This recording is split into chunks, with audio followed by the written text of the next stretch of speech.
word ludic in Latin. Ludo means to jouer, to play, which is the thing to live for.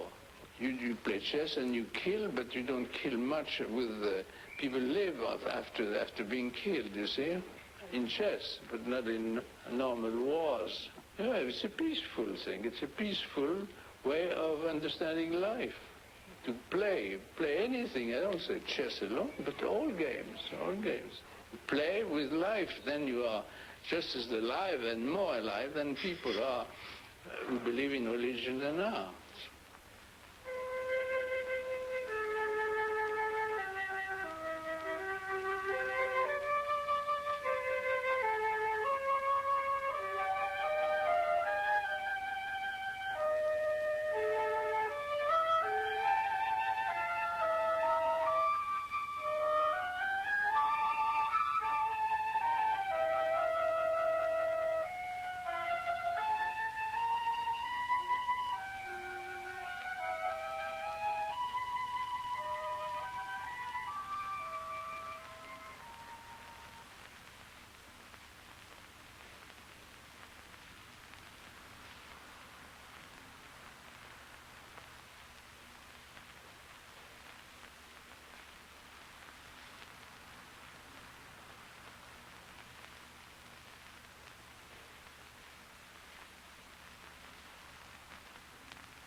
As I was in an artistic family, and having before me the example of my two brothers, 10 or more years older than me, it was natural I should be attracted by an artistic career.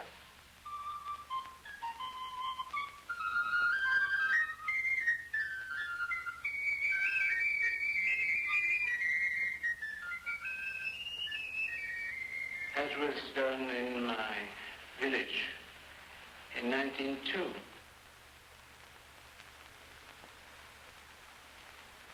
I was 15 then. These two, which are later already from the palette of the Impressionists. 1909 and 1910 were the years of my discovery of Cézanne.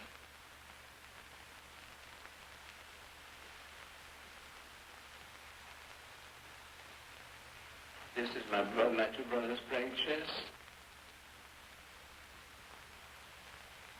And this is my father. And I was fortunate enough to find in the fauves, the wild beasts,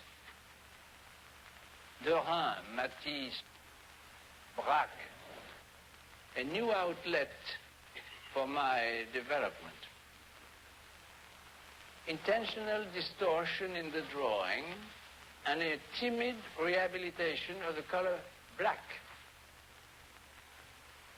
And it was after these that I decided that no more obvious influences as I had before. I wanted to at least be with living in my day. And my day was Cubism. See, 1910, 11, 12, Cubism was in its childhood, and the approach was so different from the previous movements that I was very much attracted toward it. And I began being a Cubist painter.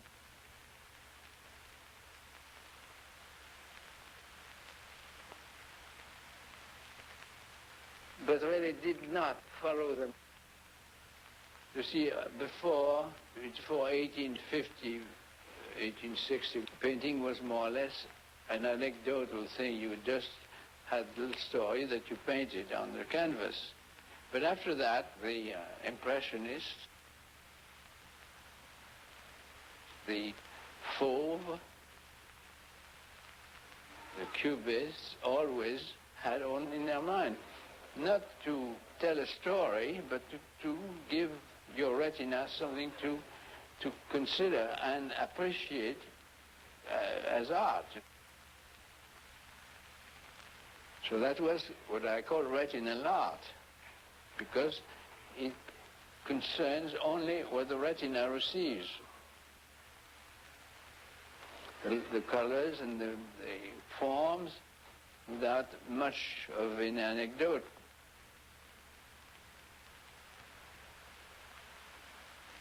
Well, I didn't like it. I never liked it. I really was very much of a Cartesian, because I was very pleased by the so-called pleasure of using Cartesianism as a form of thinking, logic and very close mathematical thinking. So, from 1912 on, I tried to do something else, to avoid to do something only appealing to the retina.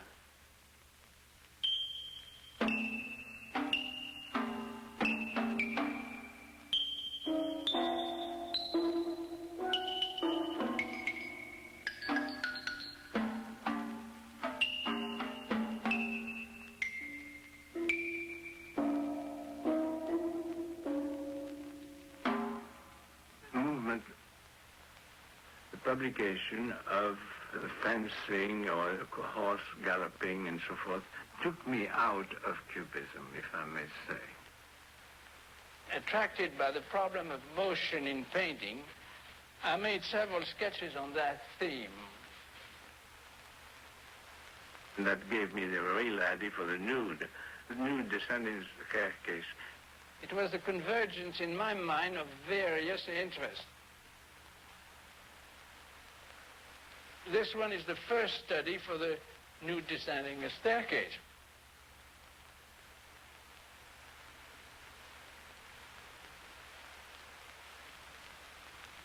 But this one is one that was shown the following year at the Armory Show at the invitation of American painters Davis and Walter Parr.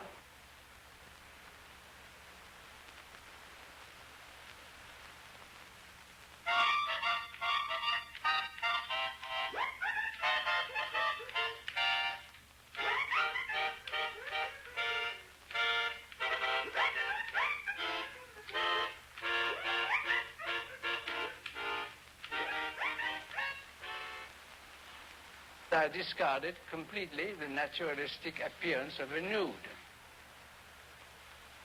keeping only the abstract lines of some 20 different positions in a successive action of descending.